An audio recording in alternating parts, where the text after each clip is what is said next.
658 में उस्मान गाजी तुर्क के एक मशहूर कबीला काई कबीले में पैदा हुए। इनके वालिद का नाम अर्तुल गाजी था और इनके दादा का नाम सुलेमान शाह था।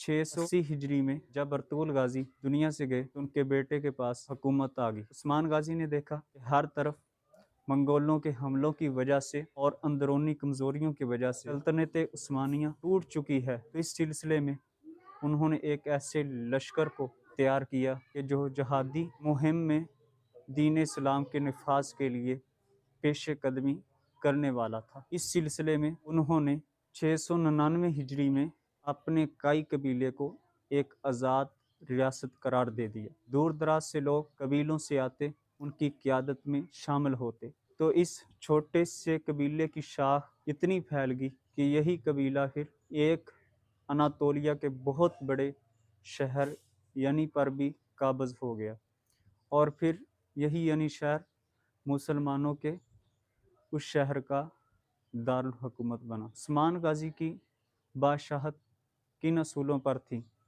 जुल्म का ख़ात्मा करना, मुआशी निज़ाम में हर किस्म की धोखेबाजियाँ, फ़राड और इसी तरह अदल कायम करना, मुआशरे में अमन, सच्चाई, सिदक और अमानत को फ़रोग़ देना, इसी तरह उलमा की इज़्ज़त करना, मसाजिद को तमीर करना, मसाजिद को दीन का किला करार देना।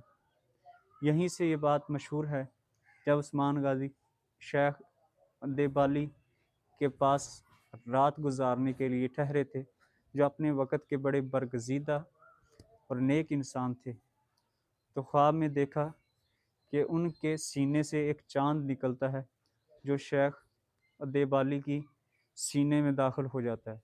फिर उसी सीने से एक दरख्त निकलता है कि उसकी शाखें पूरी दुनिया पे फैल जाती हैं।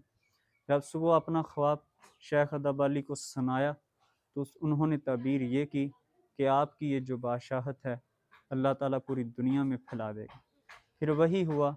इसी इखलास के ज़िमन में, इसी जुर्रत व शजाअत और बहादुरी को अल्लाह ताला ने इस कदर कबूल किया कि उसी छोटी सी रियासत को, जो चंद घरों पे मुश्तमिल एक छोटा सा कबीला था, वो 600 साल तक उम्मत मुसलमा पर कायम रहा और 600 साल तक उन्होंने हुकूमत की।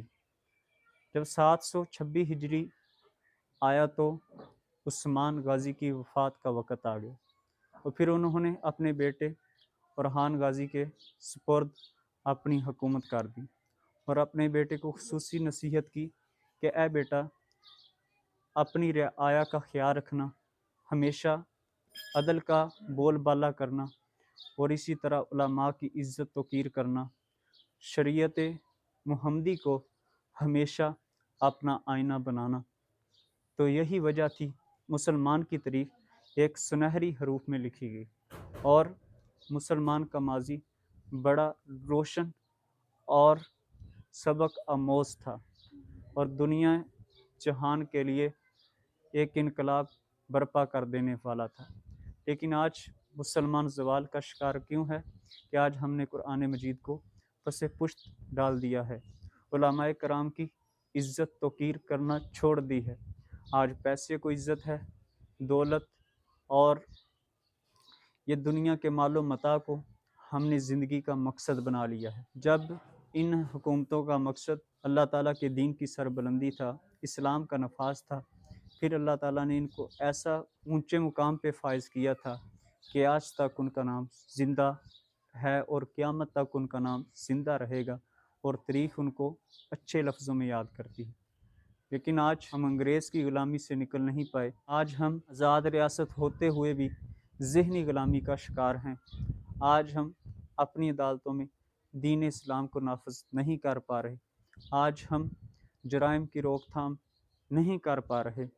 ये इश्तराकियत का निज़ाम, ये सरमायादारी का निज़ाम